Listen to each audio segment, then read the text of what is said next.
take a look at all of these goodies that came in just this morning as a lot for consignment.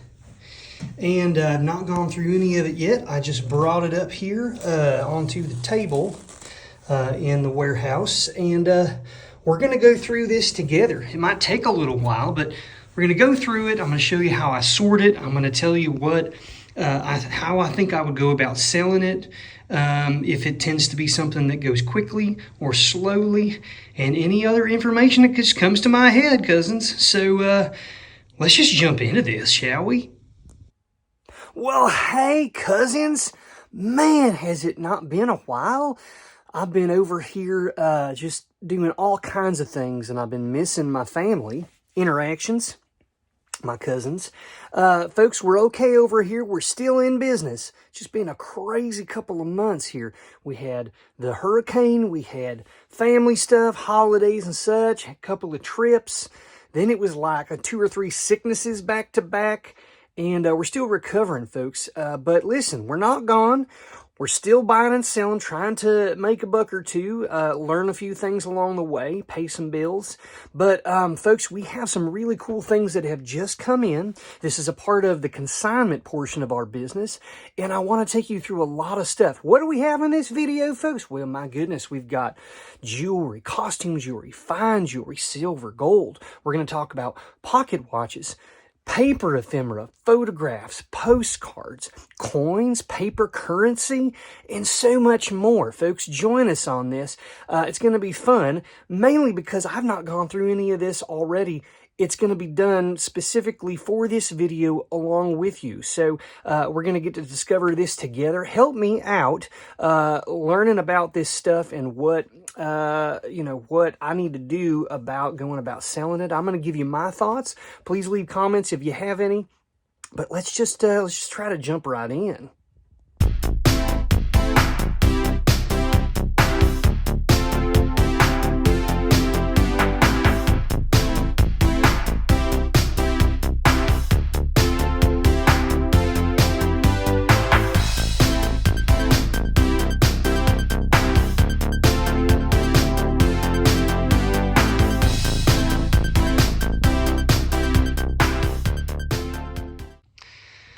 Now, as I survey the stuff that's sitting here, I can tell we've got a lot of jewelry and other small antique collectible items, which is my bread and butter.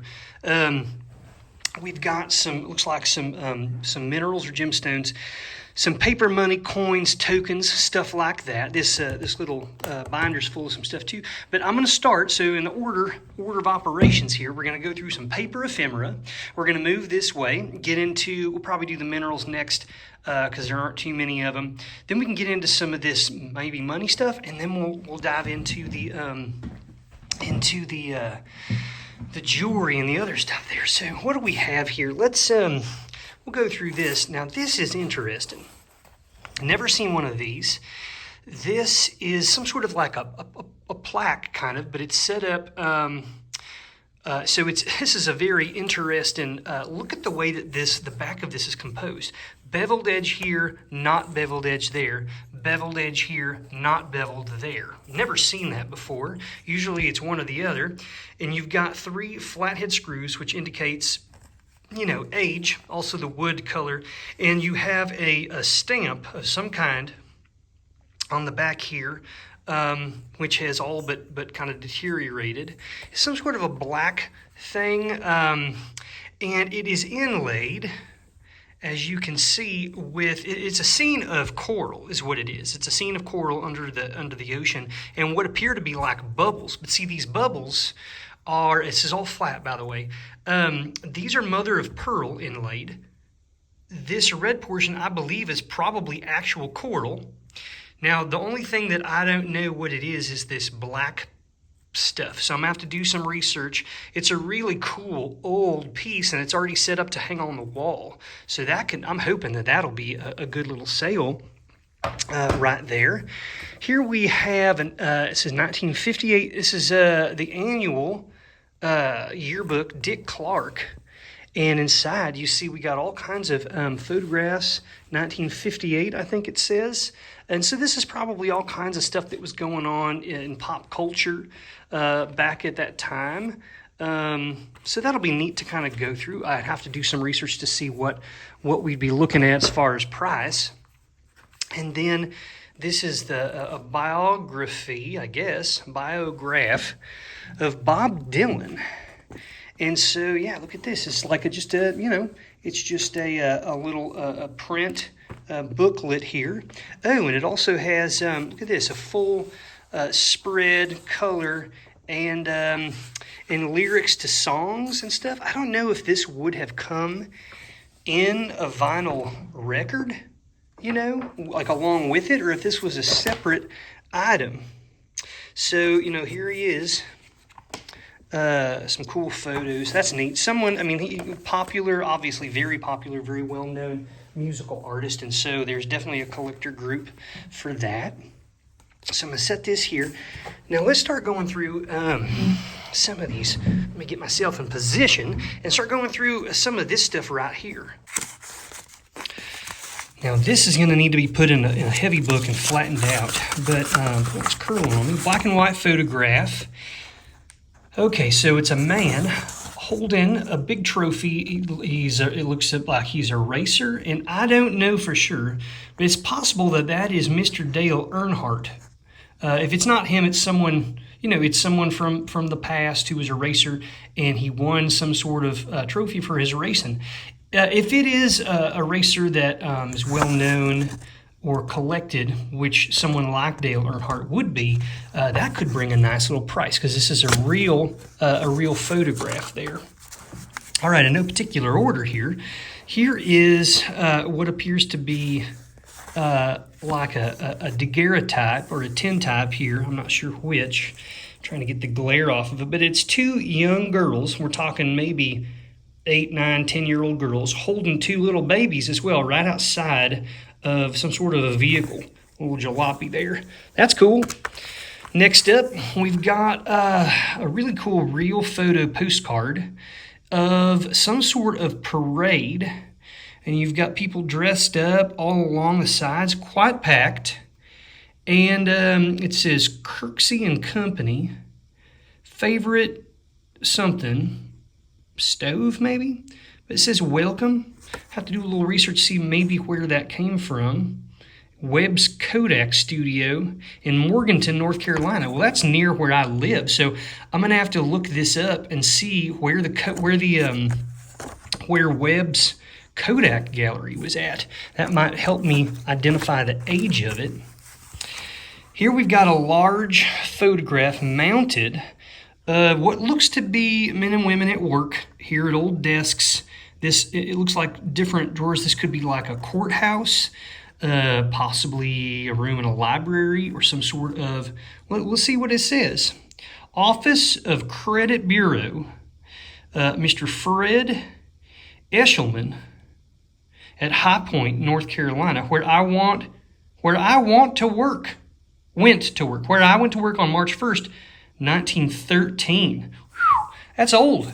Very cool, and I love that it has that information, because now I can accurately describe that whenever I try to go to sell it. Here's another very rough condition, small photograph of a little child sitting on the edge of and you can see that this has clearly been torn out of an old scrapbook. Anytime you see this black or that stuff that was adhered to that, because they used to glue those in, and of course over time that glue doesn't come off easily.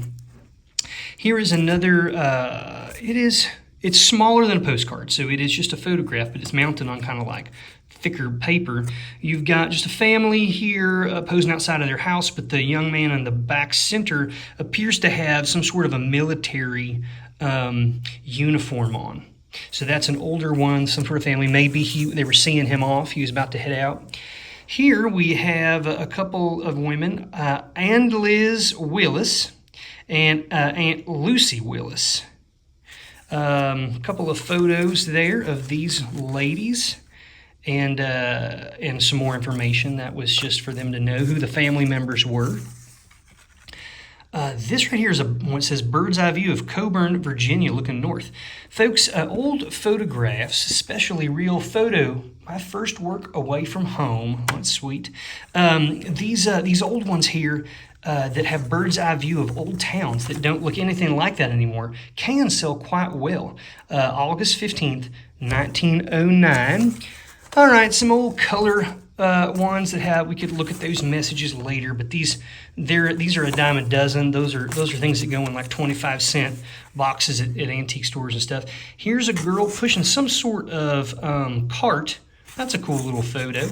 Have to work on that wrinkle. Not in the best condition, but maybe we could get some value out of that.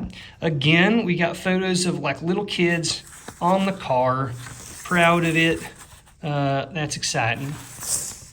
Okay, another one of these little tintype situations. Just a little girl in a dress, isn't that sweet? Okay, let go my ankle, or I'll bat you on the back with the back of my pick, on the back of my pick. So these are, kind of common, supposed to be, comedy or humorous postcards. Again, this is definitely like teens, most likely. Possibly 20s, but most likely teens, or prior to that, photos of people. Let's see, Virgin, in front of the Virgin house. I don't know where the Virgin house is, but they're there. Here's another little photograph of several people, little family hanging out there outside their house. That was a pretty common scene, people out on their porch or things like that. This is Uncle Willis. So this is going to go with the two Willis ladies from before.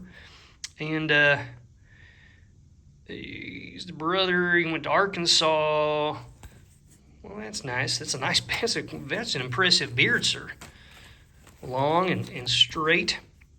Have gun, will travel. Wire palette in San Francisco. I think that's a reference to some sort of show or movie or something. I'll have to look that up. Okay, we got another kind of cutout, I guess like a daguerreotype. And this is from Green's Gallery. This is another Willis. So we got a lot of Willises, and I will put these probably in a group together, keep the Willis family together, even after they're no longer with us. Here's another one. Here's another. Uncle Johnson Willis. Man, the Willis family, prolific. Another woman with a really cool sort of covering over her shoulders. Oh man, the youngins, and this might be, let's see, Warlick's father's sister. These are little cabinet cards, or little. That's the same young man. That's like a smaller, younger version of himself.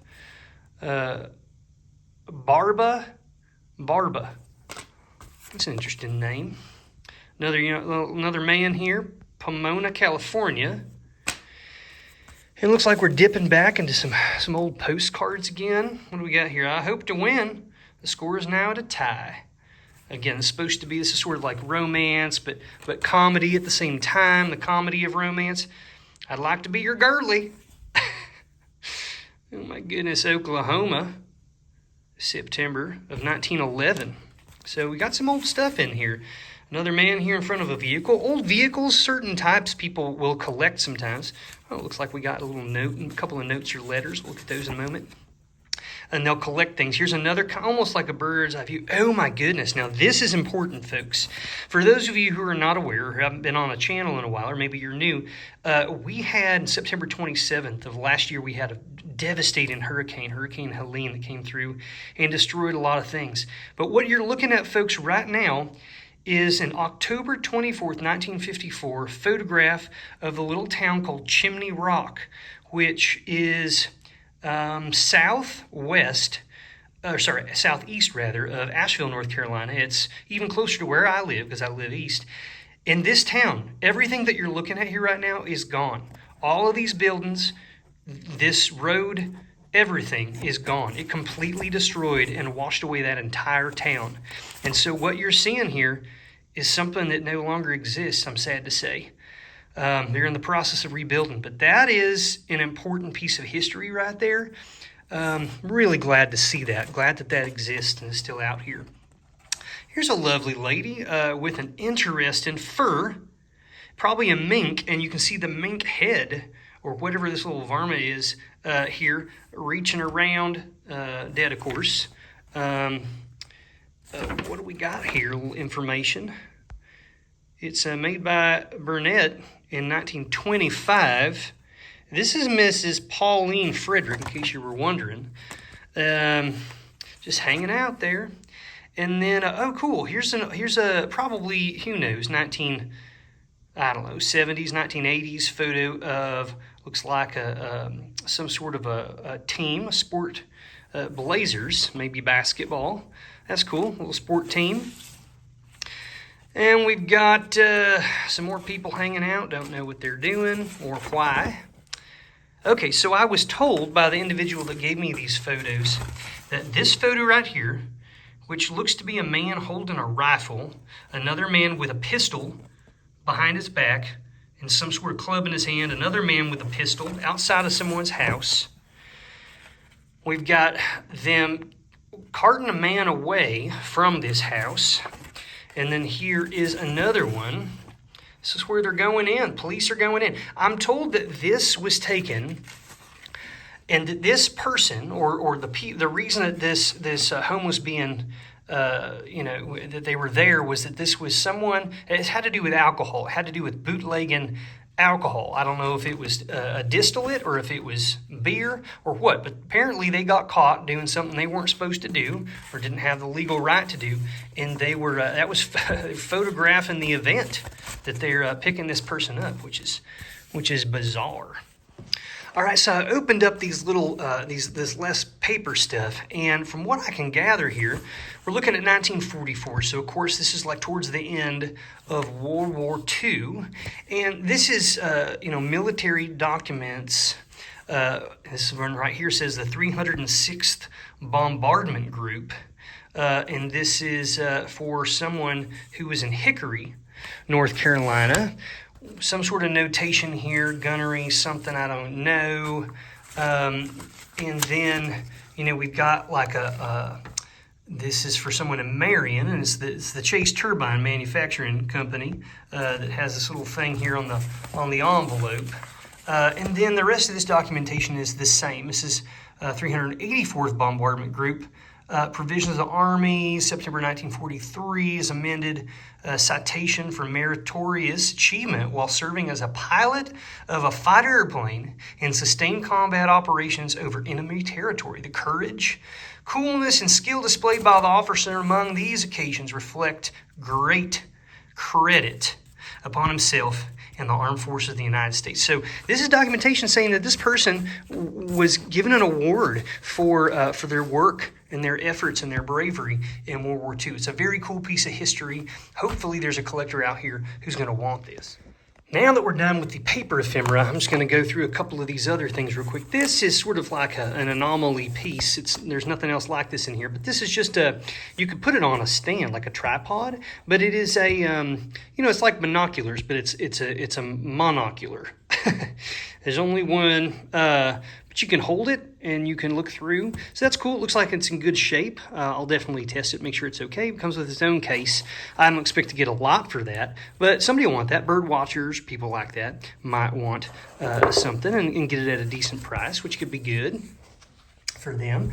Then we got a few pieces here. I buy rock and mineral collections. I've done it many times, and I've done quite well with some things that I've purchased. So these are things, again, all this stuff's consignment, so I didn't buy this, so I'm just going to go through it real quick. This is a really cool specimen of smoky quartz. It looks quite black almost in this light, but if I were to go out in the sunlight, it wouldn't look, it almost looks like obsidian, but it's certainly not quite that black.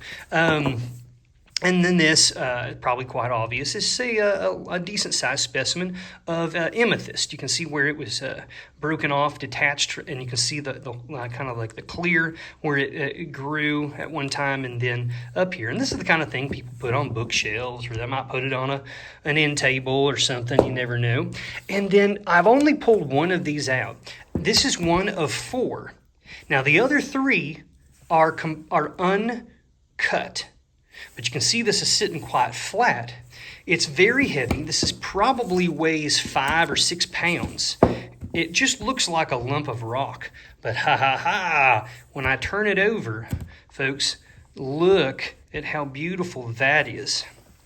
This is a large piece of agate. And I guess they would call this banded agate because it has these bands of color all around. And if I were to make this wet, it would be even more vibrant. But I've got 3 others that have not been cut. What does it look like inside? I don't know. Not exactly like this because no two are exactly the same. But it's just so cool. This likely came from like Oregon or somewhere in the Pacific Northwest. There are a couple of Great Lakes out there that also people will find agate stones, but generally not of this size. Absolutely beautiful. Let me see actually if I can put some water on this and give you a better representation of the color. All right, here we are. I've got a little wet washcloth here, not washcloth, paper towel. I'm just gonna wipe this down a little bit on the front here, and it dries quick, so I gotta go fast. Let me take it over here now in the light and show you what we're talking about here. Okay, look at that. Isn't that gorgeous? Beautiful. And so the thing is, folks, is that people who work on jewelry or create jewelry have these tools, these saws, where they'll cut little slices out of this. And they will make jewelry out of it. There are people who would buy this just to have the specimen itself because it's large and it's very pretty. But the jewelry market really love this kind of stuff, especially this is a nice enough piece that this could be a professional piece. You could use it as a pendant. You could make it smaller and put it in things like rings or earrings. But I'm not quite sure what I'm going to get for this. It has everything to do with the colors and what people are looking for. But the other 3, it'll be definitely interesting to see what a person will pay for something without being able to actually see on the inside of it before purchasing. All right, so I spread some of this stuff out so we can talk about it. These are all kind of in the same category. Let's start off over here. Clearly some stamps. Have no idea what exactly is in here, but we're going to take a look and see. So starting off, we definitely got a 20-cent stamp. There's special delivery. Looks like a revenue stamp. Okay, postage due, special delivery. Okay, so revenue stamp, postage due stamps. All right, we got some of those. Some of those can have value. It looks like this little baggie is supposed to be, the more Marines I have around, the better I like it. That's kind of funny. A bunch of airmail ones. That'll be good because then I'll just sell all those in a lot together. And then it looks like... yeah, it looks like the rest of those are also airmail. So probably a couple, 2, maybe 3 lots out of that stuff. Unless they're really old U.S. stamps and a various other old foreign or rare stamps. Stamps don't typically bring a whole lot of money, but, we'll try it out. Okay, so I threw this in here because I don't know what this is. I'm going to pull them out. Looks like there's 2 or 3 things in here. Clearly Asian. Since it's a vertical, I believe it's Japanese. And this is on some kind of interesting paper, kind of a thicker paper. Really cool. But I have no idea what it says. This is going to be one of those Google Lens situations where I try. It almost looks like a bookmark, right? But I don't know. What is this for? Is this like, a pass or like a ticket or like, what is this? This one also is cool and quite old looking. It's got really a cool design on it, as you can see. How old is this? Like, who knows? Who knows? Maybe you do. Oh, this is cool. Look at this. I had it upside down. Okay, so look at just all of the detail work in this. All of the detail work. And then all the way up here, look, we've got a man sitting there. Very cool. I'll have to get back to you on those to see what they actually are. I don't really know what they are. Okay, here we have a stack of $2 bills. And it says 200 because there are 100 100 of them, okay? And all of them are from, let's move it over here. They would all be from the same, and they're going to be sequential, I suspect, as well. 2017A. So this is where we start. 38584 501. The next one should be either 502. Yeah, 38584 502, 503, and so on, all the way till the very last one, and or it should end at like 601 maybe, 600, 601, 600. There we go. Because we started with one. Yep. So these are actually, when you get them in stacks that are sequential like this, it's worth more than $200. You may or may not be surprised to hear that this will sell somewhere between $250 and $300 for this stack. You can't necessarily just go to the bank and get these, although sometimes you can, but you can purchase them directly from the U.S. Mint. I don't know if I would assume maybe there's a quantity that you have to purchase in order to do that, or you just have to know somebody. So this is kind of one of those fun things like you give out to kids at birthdays and things like that.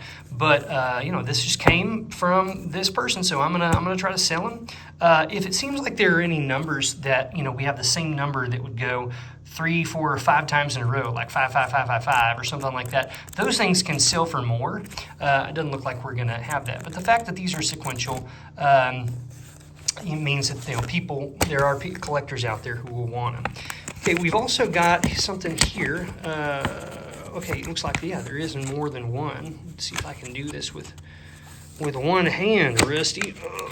Okay, here we go. I don't want to tear it because that would be a problem. So we're starting off here. We have, I guess these are a silver certificate $1 bill with this blue emblem here. That's how you know. And this is from the 1957A series. Okay, looks like we got 2 or 3 in here at least. Here's another one, same thing, 1957A. And you'll notice, again, the numbers here are sequential. 90411088384. So that's cool. I probably would get more for each of them if I sold them together so that people have sequential ones, although I don't know that for a fact. And then here's this one. Oh, now this one's probably more valuable just because of age here. Silver certificate, but this is 1935, so quite a bit older, which is cool. Plus you got 3 ones in a row. That's nice.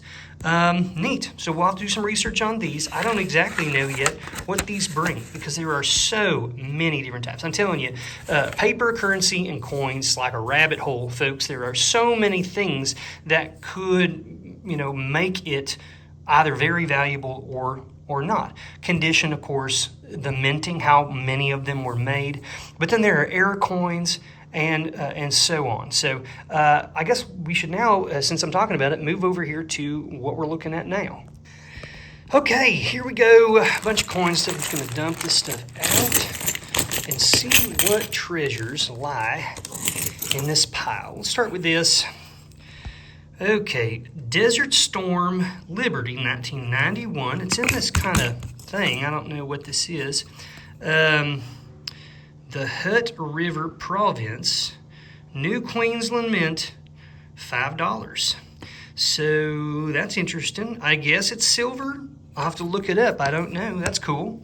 Never heard of the New Queensland Mint, but here we have a penny, a 1957D. It's already set up. That's nice. Collectors like that. Here's another coin of some kind. Ooh. 1808. Now that's an old coin, folks. 1808. Where's this from? Something cash, it says. Now, it's dented, but I have no idea. It almost looks like Arabic or something up here. But then it has English, cash, which is kind of strange. I can't read the rest of it, so we'll move on. But something, East India. Okay, East India company. It almost looks like it said. Cool. All right, well, so it looks like this is maybe this is not a coin. Well, it is a coin.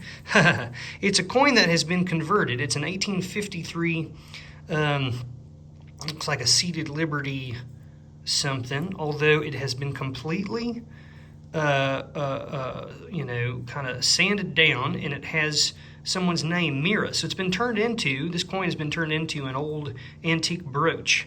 I guess they were doing that a long time ago. I thought that was a newer thing, but here's a Bank of Korea coin. Okay, so I'm going to pull these out. We got several of these. Look to be some sort of an Asian token of some kind. Tokens, I'm guessing. There's quite a few of them in here. Interesting. So not nearly as many coins as I thought, because look at these. I just keep finding them. I want to get them all out here. A couple of these have little chains on the end to make them as pendants. 1736. Come on. Do we think that that's really that old? To 1796? I don't know, folks. Maybe it's that old. Cool looking. Different ones. So of course I got to, Rusty's got to do his research to see what's what the value is, if they're all roughly the same, and what their purpose was. Like, what were these tokens good for?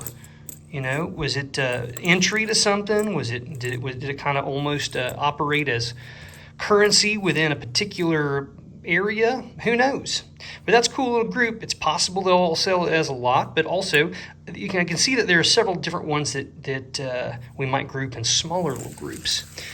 Okay, cool. Moving on. This one's different because you can see it's set up on a chain.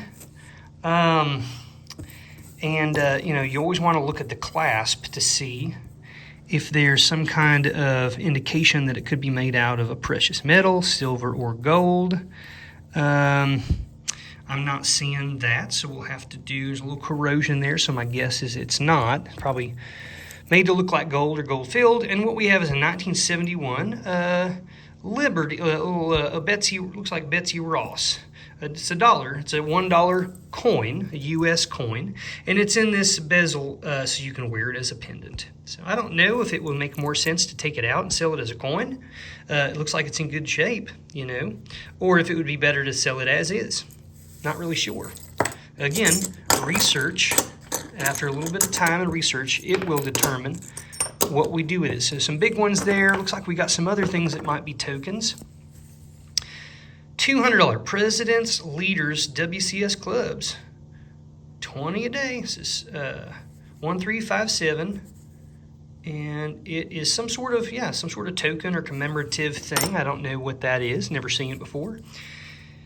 Made a Mason.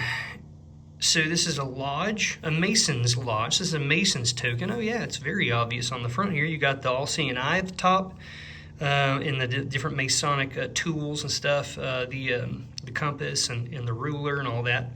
So people who collect Masonic things, there are still people who are in the Masons today, in lodges and have that brotherhood, that camaraderie, might be interested in it. Here's some sort of I would say it's a coin, although it has a hole stamped in it, so that could be because they wanted to make it a pendant. But you've got a nice, old school boat. This might be something Portuguese or something like that. Ships, colonies, and commerce. So it's some sort of token. That's cool. And then we have several pennies here. Now, a penny, most pennies are just worth a penny, worth a cent. But I got to get out my loop, and I got to look up key dates for pennies and see, are any of these valuable based on their dates. So here's a 1944. That's a good start. Man, if that was a 1943 copper penny, I'd be rich. In 1943, they made almost none. They were using steel to make pennies because they needed the copper for the war effort, for making bombs and other things. Oh, there's a 1936. That's a nice color. Oh, I'm having trouble with this zooming in, but that's a 1936. That's a good one. But we'll look these up, see if any of these are key dates. 1980, not too old. We'll check those out. All right, last few here. So we're gonna check these out. All right, so last thing up here. This appears to be some kind of a silver coin. Some old symbols. And this happens a lot with old Roman coins or different things. They'll put them in bezels, and you can use them as pendants, or they'll put them on a ring or something, because they don't have, they're not active currencies. You can't spend them, but they are made out of precious metals sometimes. Like this may be out of silver. I need to get my magnet out and check it. But I'll do some Google Lens on this, because even though it's heavily faded, there's definitely some probably identifying features on both sides that'll help me figure out what that is. Here's a very tiny one. Now let's see, it has some writing on it. And a hole, again, it could have been a pendant. And it says, let me see, I'll hold it back so I can read it, or get real close here. So, our Father who art in heaven. Okay, so this is like, you know, this is the Lord's Prayer on one side. And on the other side, it says, struck in the main building, in the international expedition on the first steam coin and press used by the U.S. Mint, 1877. So it's commemorative little coin, or you know, little token here that was made on a ship at some sort of international expedition in Philadelphia in 1877. That is cool. I'll have to look that up. Such good information. It should be very easy to find out what it is. All right, so now we have this. It looks to be very old, but is it? I don't know. It's got the remnants of some words at the top. You've got the bust of someone. You've got, looks like Roman numerals or words at the bottom. And the back is all but worn. Still the remnants of something, maybe a man on a horse, it almost looks like. Folks, there are lots of fakes of old coins. This is made, so the first thing is I need to figure out what this is supposed to be. Second of all, what's it made out of? Is this made out of the correct material? And does it seem to match up size-wise, weight-wise, with that time? Then I can take it into a jeweler or someplace that can put it in an x-ray machine, and they can tell me the exact percentage of which metals are involved in this. Now, I don't have that technology here at the warehouse because that costs multiples of thousands of dollars, and it doesn't make financial sense for us to purchase one of those. But that's cool. This potentially could be a nice old piece. Just because it's old doesn't mean it's valuable. You can buy old Roman coins for $5 and $10 on eBay today. So, but could be valuable. You never know. All right, here I just put these in a stack, not because they're the same, but just because they're all similar sizes. Okay, and so this does not look like, okay, yeah, so this is not a coin, it is a token, and as you can see, it's a $1 token that was used in Las Vegas at a casino, and not just any casino, the Caesars Palace Casino, which is cool, and this is from 1992. So we got an age, that'll make it really easy to search. This one is Whiskey Pete's, also from Nevada, all right, and it's a token as well. Same situation, probably, Whiskey Pete's was probably some kind of, you know, gambling establishment. That's neat. Now, the value of these is going to have everything to do with the age and rarity. If any of these are from a casino or a hotel that is no longer around, no longer functioning or existence, then it's going to be more valuable because it's you know, there's a rarity there because they're not producing anymore. This is from the Flamingo. This is also from 1990. So it looks like most of these so far are from, you know, newer times. The Flying Tigers. Okay, so what this appears to be, 23rd Wing, is more like a military challenge coin, although it kind of doesn't have nearly as much information on it as a lot of challenge coins have, though you do know where it's from. It's from the 23rd Wing of something, probably the Air Force or possibly the Marines. Those are about the most likely candidates. It could also be Army, I suppose. All right, back again. The Monte Carlo Resort and Casino. Again, these are $1 tokens from 1996. And finally, another Caesars Palace, it looks like, very heavily worn.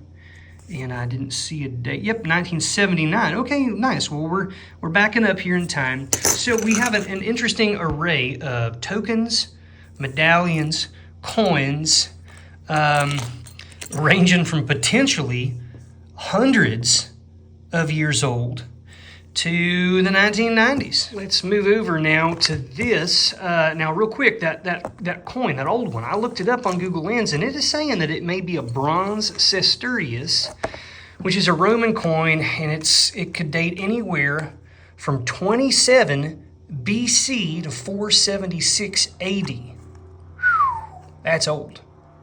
Don't know value yet. Haven't gotten into that. We'll look at it. But let's go through these and see what we got here. So we got some tokens: Bullwinkle, Great Smoky Mountains.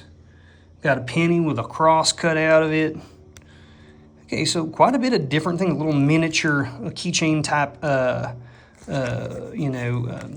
driver's license. So a coin from Iceland, another token from an amusement park. Okay, now we got maybe, that's still a token. A blank penny. Well, that's interesting. Never seen that before. Looks like there's an error, an off-center strike, an error penny coin. All right, lots of little tokens, military tokens or medallions. Toys for Tots, Battle Creek, Michigan, Sesquicentennial.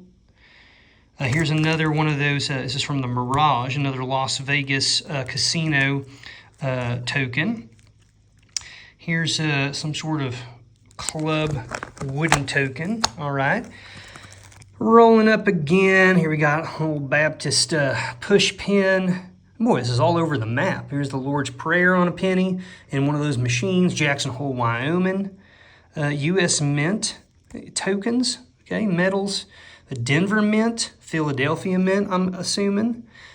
Okay, so now it looks like we're into some coins potentially. Daytona Beach, I don't know. Tokens maybe for parking or something. Great Smoky Mountains again. This is just a seashell. Oh my. Okay, a penny, 1995 D. Another pressed penny. Here's a guardian angel. Here's a penny that supposedly has some die cracks in it, which might be not exactly an error. I guess that's more of damage, but maybe it happened during the minting.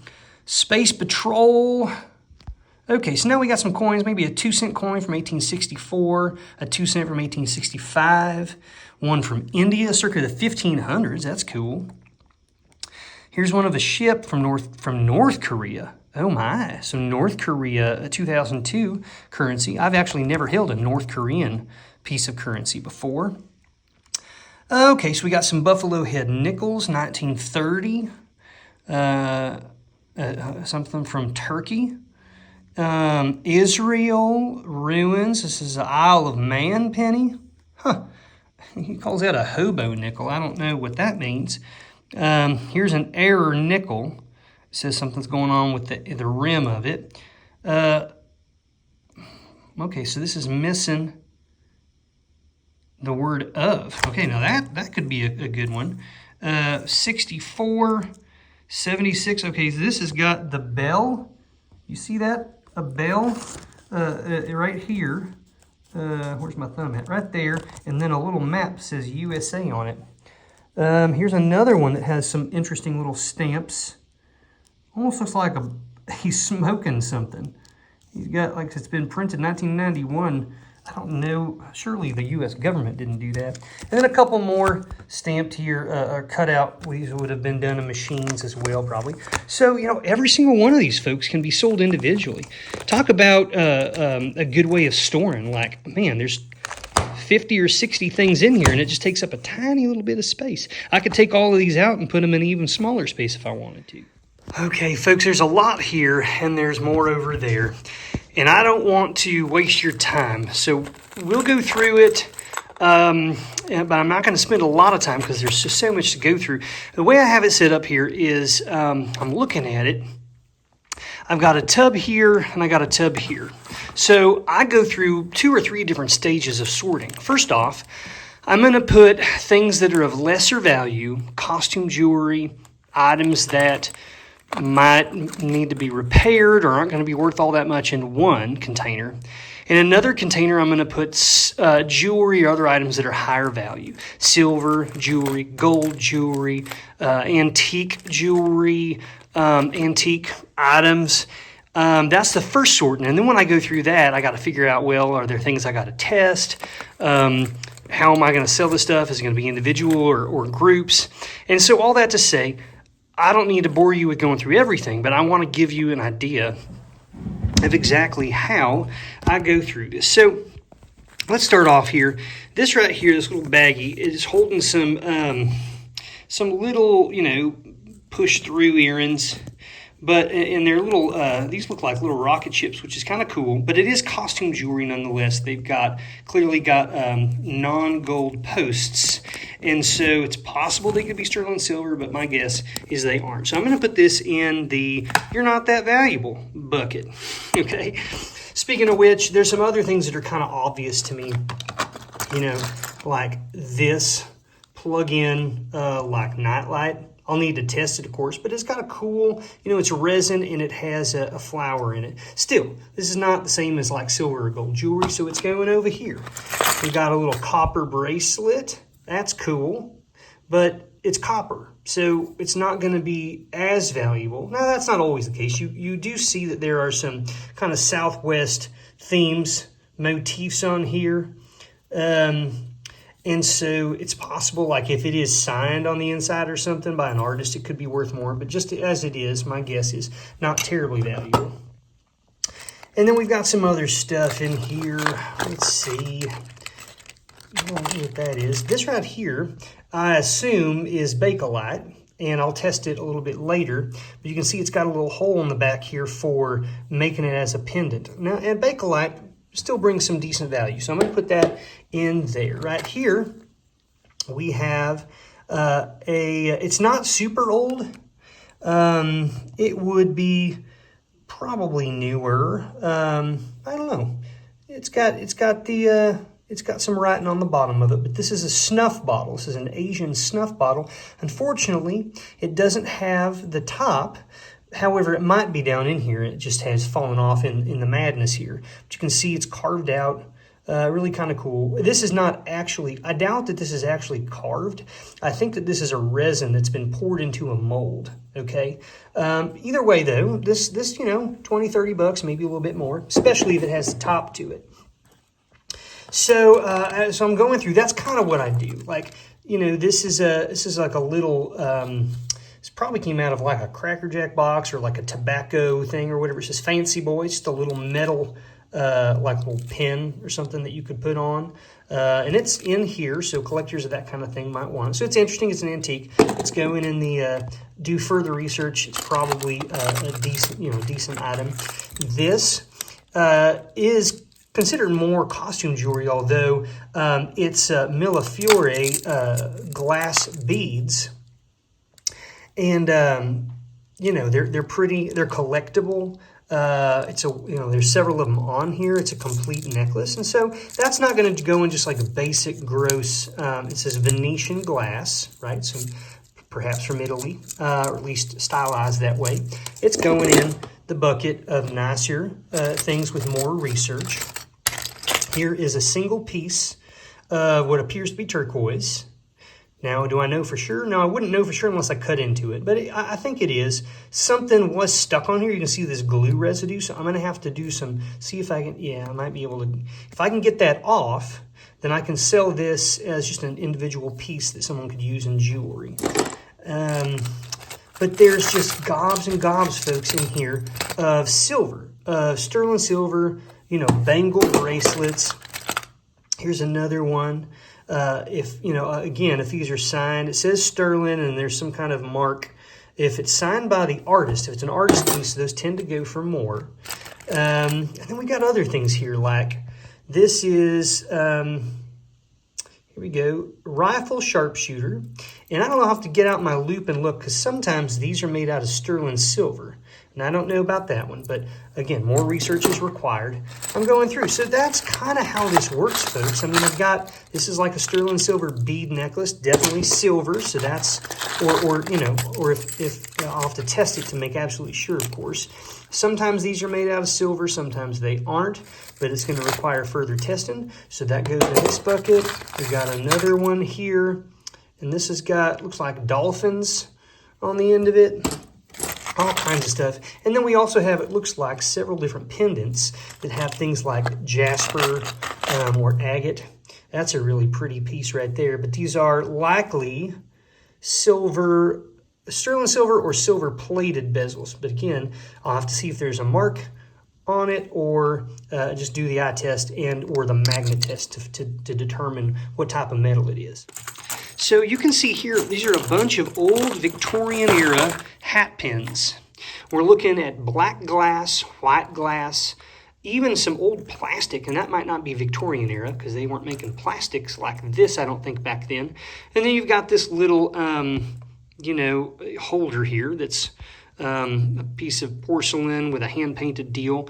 I'm going to put these over here because they are antiques, and I'll sell those in a lot, probably not unlike this. Some of these old Victorian hat pins, they're hat pins when they're much larger. The smaller ones are called stick pins.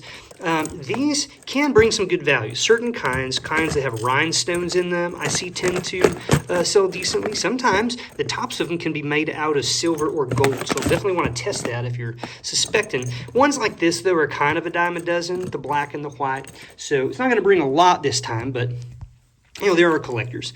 Now, this I don't know about. I think it's just a piece, it's plastic. It was poured into a mold, but it might be an older type of plastic. In fact, I think that it is. There is a condition issue. Do you see that? So I'm going to put this over here because I don't think it's going to bring a whole lot. I will do research, of course, like I do with anything before I actually list it. But I'm just going by my gut to begin with, and then research will either verify what I thought to begin with or not. Here's another piece of jasper in what looks to be a sterling silver. Yep, 925 on the back. You can see that. We just got oodles of silver here. Another silver necklace. Here's some kind of that's a cool piece right here. This is like a bangle bracelet. It has a little gemstone in the top middle there, and it's also adjustable. It can kind of go out and in, out and in. And I suspect that's probably silver as well. So I'm going to put it over here. There's another silver piece. This is cool because it's got enamel paint on it. Anytime something is hand-painted, that can tend to bring some nicer values. And it says Siam, so we're looking at something that is from yesteryear in what is current-day Thailand, I believe. Here's probably some sort of a sterling silver pin. Yep, right there it says sterling, some sort of a military related thing. So I'll have to look that up and find out exactly what type of military so I can accurately describe it. Another hat pin. And as you can see, we're going through. There's definitely some gold filled stuff in here as well. Here's a little, so I can zoom in on it. There we go.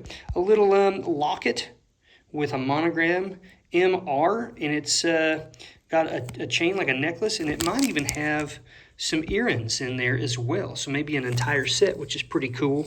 So I'm just going to keep going through here. I'm going to keep pulling out the silver. Here's another beautiful silver brooch that's inlaid with mother of pearl and looks like lapis possibly. And then here's one kind of glass etched and possibly silver inside. We'll check that out. So I'm just going to keep moving through here. Here looks like it just looks like a stone. It's just a rock of some kind. Maybe there's significance to it, I don't know. But it's fitted with this little piece here so that it can hang from like a chain. Interesting. I'm going to put this over here just because I'm going to do research and find out, is that just a regular old rock? Like, why would a person want to wear a big old heavy rock around their neck? Another hat pin here. Here is what appears to be, okay, so this is a cool bangle bracelet, although, and it features this is a Morgan dollar, an 1882 Morgan dollar. Because of the way that it's set, we don't know in the back where it was minted. We don't know if this was minted in Philadelphia. Shoot, this could be a Carson City coin for all we know. We don't know, because now it's all soldered in together. This is probably just worth the weight of the metal, unless someone would buy it and think that they can get that coin out of there. But I don't know if it's all soldered together or not. So I'm going to keep rolling through this. You can see oodles of sterling silver, even some Southwest turquoise silver. Would love it if there was some gold in here. I see several pocket knives. So let's separate this out a little bit more, and then we'll try to take a look at what we got in this particular container. Okay, so I've got some stuff sorted out of this one container. I just want to show you. So this snuff bottle, I did find the top. So that's nice. It's in here. It's clearly newer because this is utilized in plastic, whereas it would have been a metal piece that went down in there. It's still intact though, decent condition, so that'll be nice. Came across this vintage women's Bulova watch. Haven't tested to see if it works yet or not, but these are likely diamond chips. It's a gold-filled watch in good condition, but it is also monogrammed 1959 to 1983 LP Stevens. So that was cool. It was clearly a gift for someone. And then, you know, I came across a handful of these pocket watches, and pocket watches are things that sell very well. For me, this one's a House Rider. None of these are terribly valuable. This one's a Copenhagen, which will probably be decent. The Old Timer, not so exciting. This one's got a bone and brass as a part of the design. I think it's a white tail, something like that. So again, not super high end. Got some fluff in here, got to remove. But then we did come across a little case knife. So that's wonderful. Case, highly collectible watch brand. Looks to be in pretty decent condition. Looks like this is an antler here on the outside. So that's cool. That should bring a decent price. And I just wanted to show you these. This is a lot of various antique rings. A lot of them are sterling silver or are gold filled, but they incorporate lots of different types of stones. You've got like kind of a lower grade jadeite, probably rock crystal right there. This looks like to be some agate, lapis. Those are probably glass. This is some sort of mother of pearl situation. I believe it looks like that's probably also glass, and then this is likely gold filled with some opals. So not a bad little lot. This is our not as valuable, but still worth selling, either in groups or possibly individually. And then this is so far all of the sterling. A lot of this is older, okay? And then some other little collectibles and things in here, but decent value. I mean, some of these folks like this, big old heavy sterling silver necklaces with interesting kind of independent type things. Actually, that's a pair of earrings around it, but this is just a very large silver chain, and then like a gigantic, heavy sterling silver charm bracelet. I mean, look at this puppy. Huge. You could put so many charms on this, and it has a ton of charms. Sometimes it makes sense for me to take off all the charms and sell the charms individually and then sell the bracelet by itself. Sometimes you can maximize your value. Here is a vintage, very high-end costume piece with really nice rhinestones. This one, I believe, is Jomaz, Jomaz. It's a really nice piece. It's heavy. It utilizes, heavy materials. These are not plastic. So that was cool. And then a variety of cool Victorian era gold-filled jewelry. Now, I will need to test some of this to make sure it's not solid gold, because sometimes you come across solid gold in this stuff. This is what they call a sweetheart bracelet. You could buy these in Sears and Roebuck back as early as the mid to late 1800s. Some really cool pocket watch fobs and things in here. This one right here, one of the most unique ones, let me pull this out, that I've actually ever come across. And I've sold oodles of these things. Let me lay it out. But this is it right here. You can see you've got the bar, and you've got the traditional clip over here. It comes down into this little middle piece that has like probably turquoise and white coral. And then it comes down to this piece. Let me see if I can zoom in here. it's like a little pitcher. This is gold filled, and this is like milk glass. It's glass, believe it or not.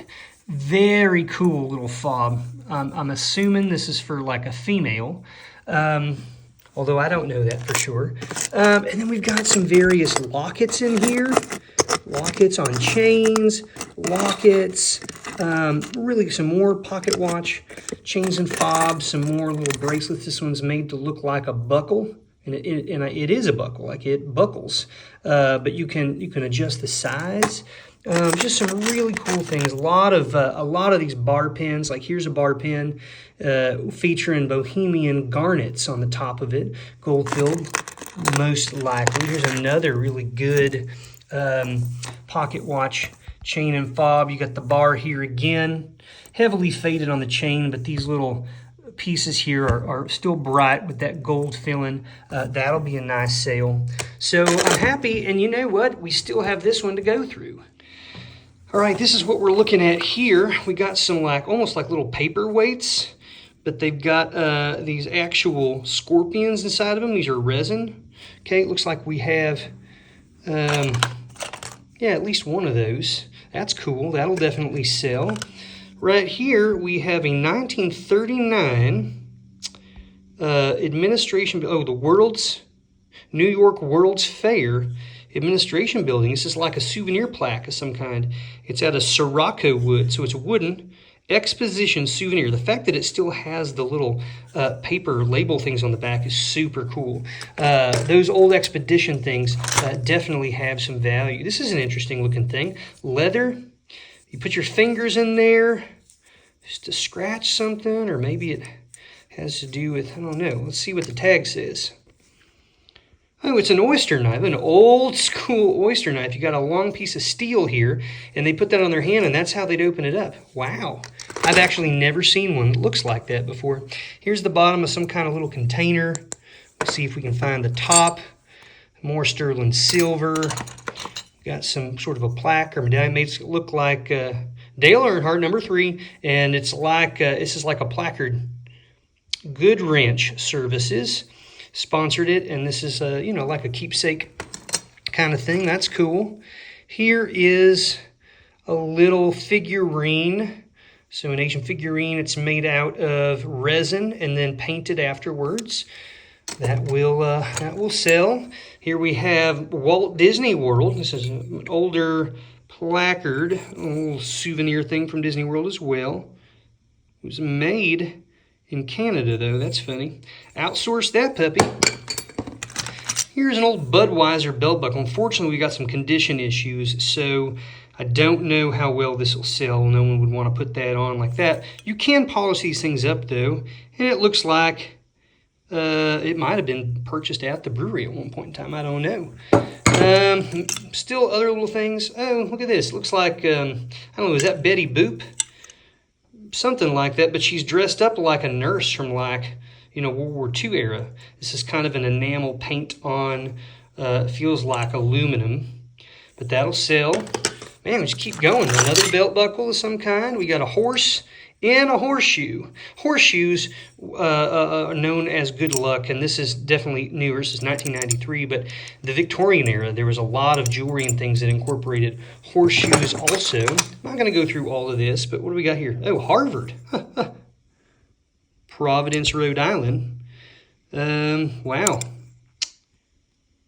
Harvard. It's like maybe this was like on keys or something for a dorm room, possibly. I don't know. That's cool. Here it looks like we have a little locket of some kind. Maybe you could put, what is in here? Oh, no. Oh, yeah. So, look at that. You could put a photograph in here. It's got the patent number, so it's definitely old. It is sterling. It's Napier. Okay, so it's not as old as I thought maybe it was. Napier is a costume jewelry brand. It's not often that I find items by Napier that, unless it's a different Napier, but that are made out of a precious metal like sterling silver. You just don't see it.